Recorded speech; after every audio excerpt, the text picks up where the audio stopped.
जय श्री राम दोस्तों, आप सभी का मेरे इस YouTube चैनल में हार्दिक स्वागत है। दोस्तों, हिंदू धर्म में ज्येष्ठ माह की अमावस्या के दिन वट सावित्री व्रत रखा जाता है। इस दिन सुहागन महिलाएं व्रत रखती हैं और वट वृक्ष यानी बरगद के पेड़ की पूजा करती हैं। धर्म शास्त्रों में वट सावित्री व्रत का महत्व करवा चौथ जितना ही बताया गया है। मान्यता है कि ज्येष्ठ अमावस्या के दिन ही सावित्री ने यमराज से अपने पति सत्यवान के प्राण बचाए थे। तभी से सुहागन महिलाएं अपने पति की लंबी आयु के लिए हर साल ज्येष्ठ अमावस्या के दिन वट सावित्री व्रत रखती हैं।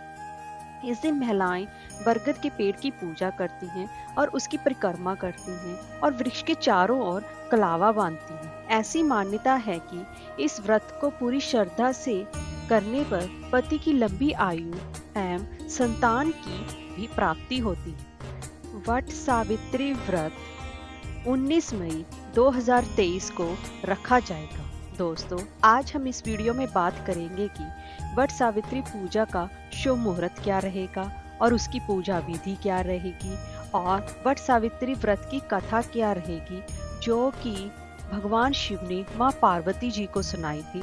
वही आपको मैं श्रवण करवाने जा रही हूँ। तो चलिए वीडियो शुरू करते हैं। दोस्तों, अगर आपको हमारी ये वीडियो अच्छी लगी हो तो लाइक और शेयर करें और चैनल को सब्सक्राइब करना ना भूलें और कमेंट बॉक्स में जय हो सावित्री देवी की और भगवान यमराज जी की। तो चलिए वीडियो शुरू करते हैं। दोस्तों, वट सावित्री व्रत की पूजा का शुभ मुहूर्त 19 मई को सुबह 7:19 से लेकर सुबह के ही 10:42 तक रहेगा। उस दौरान आपको पूजा कर लेनी चाहिए। दोस्तों, अब उसकी पूजा विधि क्या रहेगी? दोस्तों, वट सावित्री के दिन सुबह जल्दी उठकर स्नान आदि करके स्वच्छ वस्त्र धारण करें और फिर 16 अपना श्रृंगार करें। इसके बाद पूजा की सभी सामग्रियों को किसी थाली में सजाकर वट वृक्ष यानी कि बरगद के पेड़ के पास पहुंचे। अगर पहली बार वट सावित्री रखने वाली महिलाएं कपड़े से बना दूल्हा दुल्हन का जोड़ा रखकर ही पूजा उपासना करें। अगर आपके पास कपड़े का जोड़ा उपलब्ध ना हो तो मिट्टी से बने दूल्हा दुल्हन का इस्तेमाल किया जा सकता है। उसके बाद सबसे पहले बरगद के पेड़ के नीचे सावित्री और सत्यवान की तस्वीर अवश्य रखें। फिर रोली, भीगे चने, अक्षत, कलावा, फूल, फल, सुपारी, पान, मिष्ठान और बाकी चीजें अर्पित करें। इसके बाद बांस के पखेन से हवा करें और फिर वट वृक्ष की परिक्रमा करें। इसके लिए कच्चा धागा लेकर वृक्ष के 5 से 7 बार परिक्रमा करें। फिर वट वृक्ष के नीचे बैठकर सावित्री सत्यवान की कथा सुनें। अपने पति की लंबी आयु के लिए कामना करें और उसके बाद चने का प्रसाद सभी भक्त जनों में बांट दें।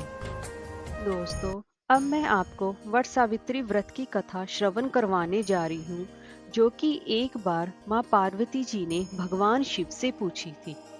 दोस्तों, देवी पार्वती जी ने कहा, हे देवताओं के भी देवता, जगत के पति शंकर भगवान, प्रभास क्षेत्र में स्थित ब्रह्मा जी की प्रिय जो सावित्री देवी हैं, उनका चरित्र आप मुझसे कहिए।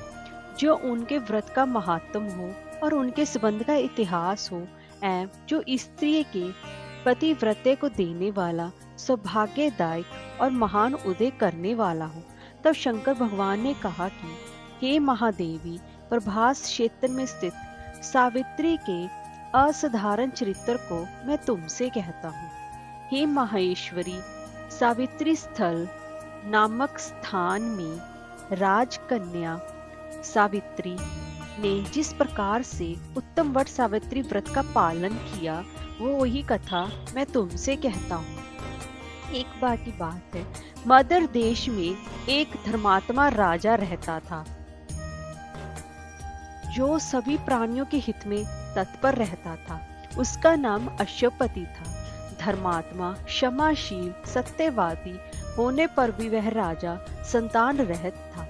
एक समय वह राजा प्रभास क्षेत्र में यात्रा करते हुए पहुंचा और सावित्री स्थल पर आ गया।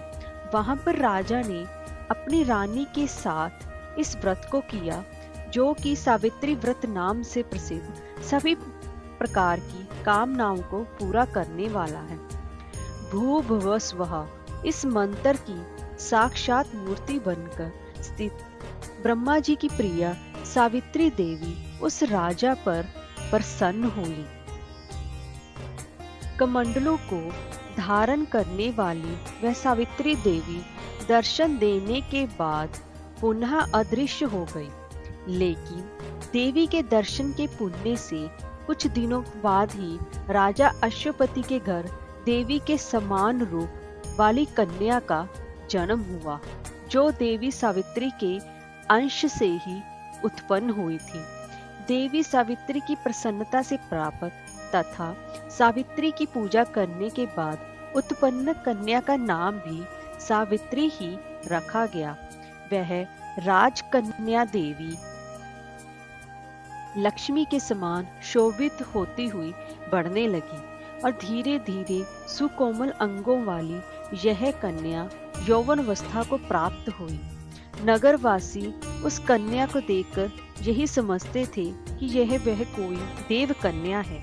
कमल के समान विशाल नेत्रों वाली एवं तेज से अग्नि के समान प्रज्वलित होती हुई वह सावित्री महर्षि भृगु द्वारा कहे हुए सावित्री व्रत को करने लगी। लक्ष्मी के समान सुशोभित वह कन्या एक दिन देवी सावित्री की पूजा के बाद पिता के पास जाकर खड़ी हो गई। दोस्तों, उस समय पुत्री की युवावस्था की को प्राप्त हुई देखकर राजा ने मंत्रियों से सलाह किया।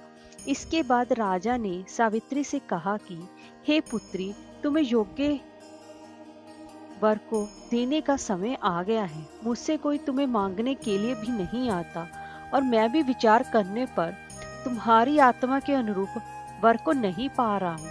अंततः हे पुत्री, देवताओं के निकट मैं जिस तरह से निंदनीय ना हूँ वैसा तुम करो। मैंने धर्मशास्त्र में पढ़ा और सुना भी है कि यदि पिता के गृह में रहती हुई विवाह के पहले ही जो कन्या रजोधर्म से युक्त हो जाती है, उसके पिता को बड़ा ही पाप लगता है। इसलिए हे पुत्री, मैं तुमको भेज रहा हूँ कि तुम स्वयं ही अपने लिए योग्य वर को ढूंढ लो। वृद्ध मंत्रियों के साथ शीघ्र जाओ और मेरी बात को मानो। इसके बाद जैसा कहते हैं वैसा ही होगा।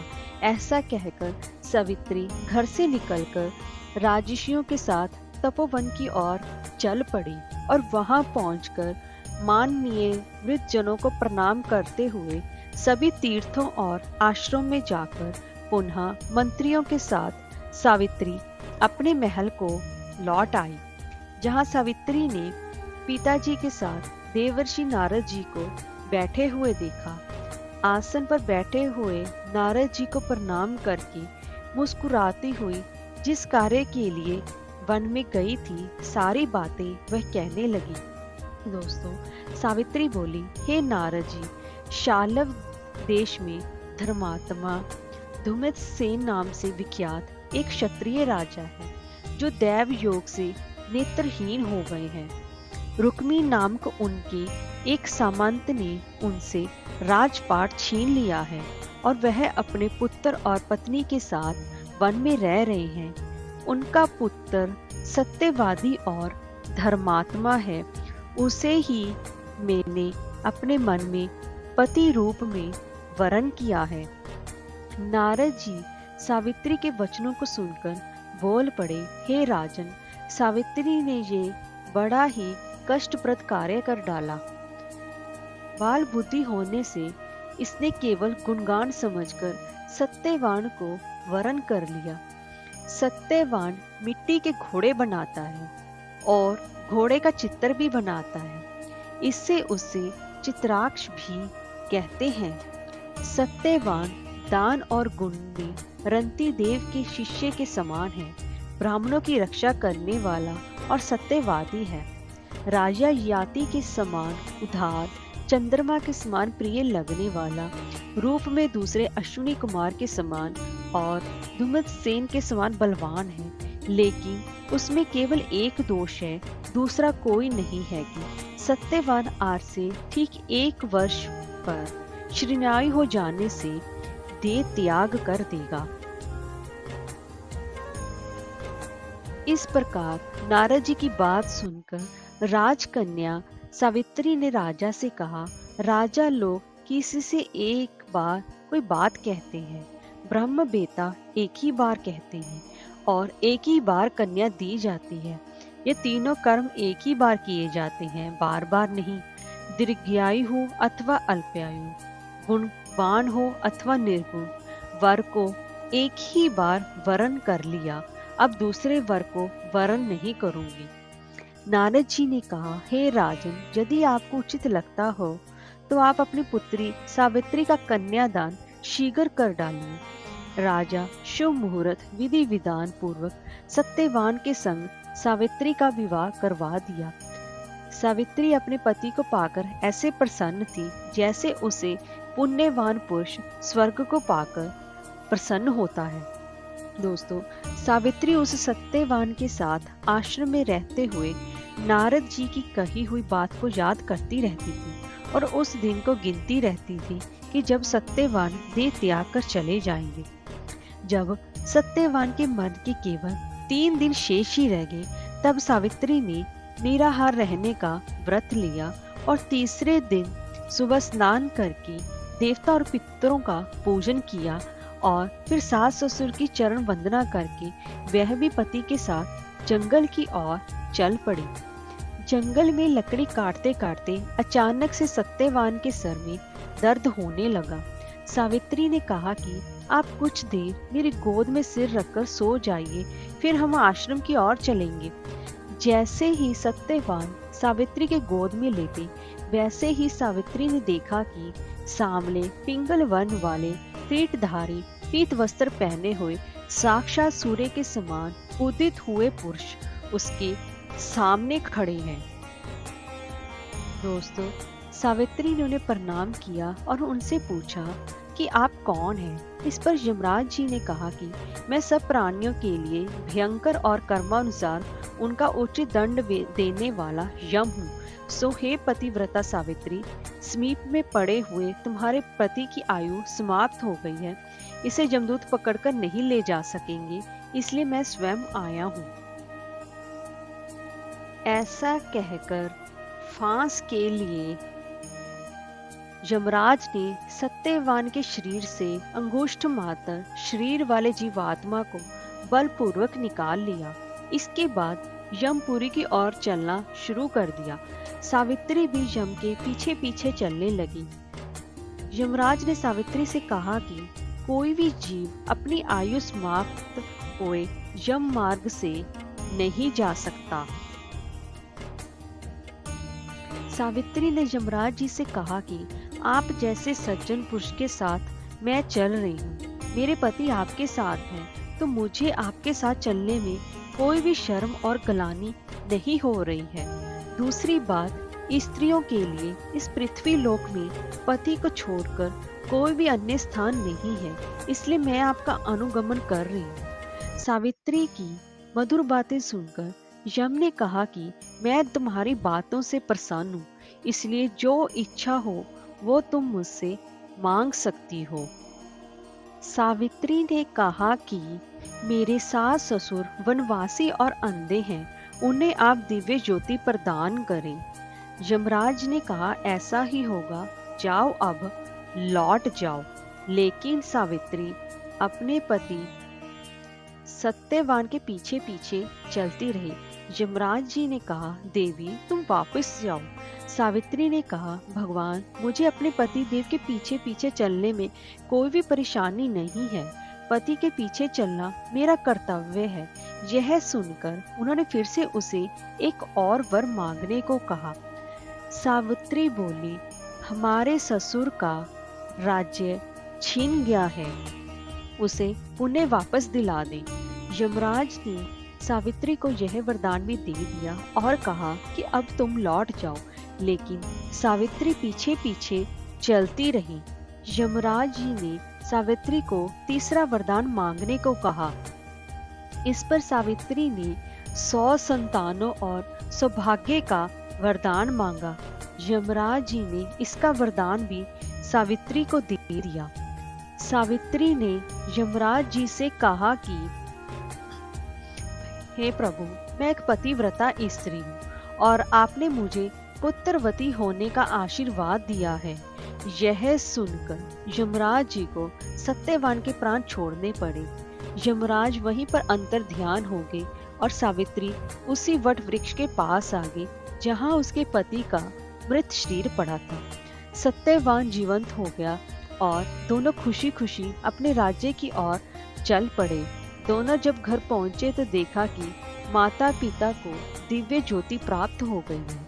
इसी प्रकार सावित्री और सत्यवान चिरकाल तक राज्य सुख भोगते रहे।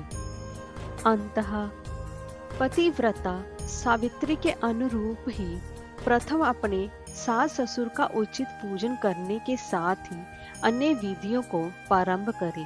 वट सावित्री व्रत करने और इस कथा को सुनने से उपासक के वैवाहिक जीवन या जीवन साथी की आयु पर किसी प्रकार का कोई भी संकट आया हो तो वो भी टल जाता है।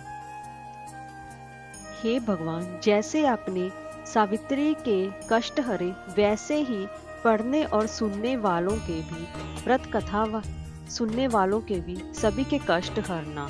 जय श्री राम।